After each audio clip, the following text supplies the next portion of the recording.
प्रधानमंत्री नरेंद्र मोदी इन दिनों अपने 5 देशों के दौरे पर हैं और अब पहुंच चुके हैं ब्राजील, जहां रियो डी जेनेरियो में हुआ उनका बेहद भव्य स्वागत। खास बात ये रही कि स्वागत के दौरान ऑपरेशन सिंदूर की थीम पर "ये देश नहीं मिटने दूंगा" गीत पर नृत्य की प्रस्तुति दी गई। भारतीय समुदाय के इस भावनात्मक स्वागत को देखकर खुद पीएम मोदी भी भावुक नजर आए। लेकिन ये दौरा सिर्फ एक भावनात्मक जुड़ाव तक सीमित नहीं, बल्कि इसमें है रणनीतिक साझेदारी, ब्रिक्स बैठक और भारत ब्राजील संबंधों को नई ऊंचाई तक ले जाने का संकल्प। आइए जानते हैं इस दौरे की पूरी कहानी।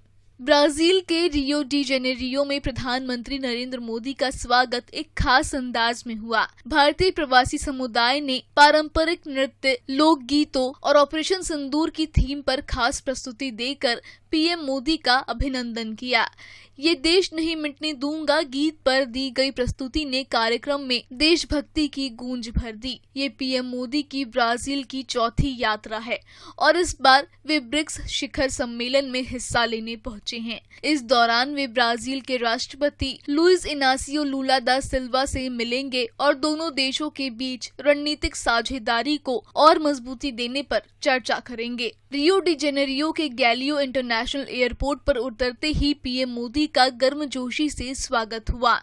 इसके बाद वे सीधे भारतीय समुदाय के स्वागत कार्यक्रम में पहुंचे, जहां उन्होंने लोगों से बातचीत की और भारतीय संस्कृति से उनकी गहरे जुड़ाव को सराहा। पीएम मोदी ने एक्स पर तस्वीरें साझा करते हुए लिखा, "भारतीय समुदाय का इतना प्यार और भावनात्मक जुड़ाव देखकर मन भर आया।" पीएम मोदी की इस यात्रा के दौरान भारत और ब्राजील के बीच व्यापार, रक्षा, ऊर्जा, अंतरिक्ष, स्वास्थ्य और तकनीक जैसे अहम मुद्दों पर द्विपक्षीय चर्चा की जाएगी।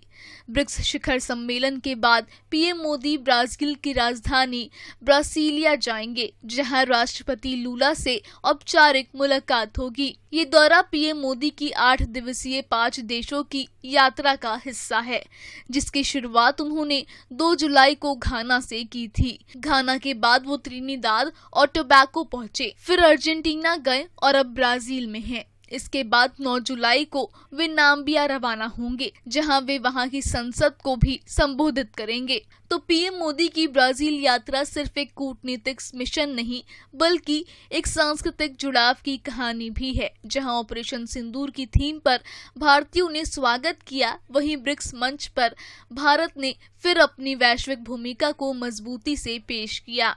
अब देखना ये होगा कि इस यात्रा से भारत ब्राजील संबंधों को कौन सी नई दिशा मिलती है और आने वाले दिनों में वैश्विक मंच पर भारत की भूमिका कितनी सशक्त होती है।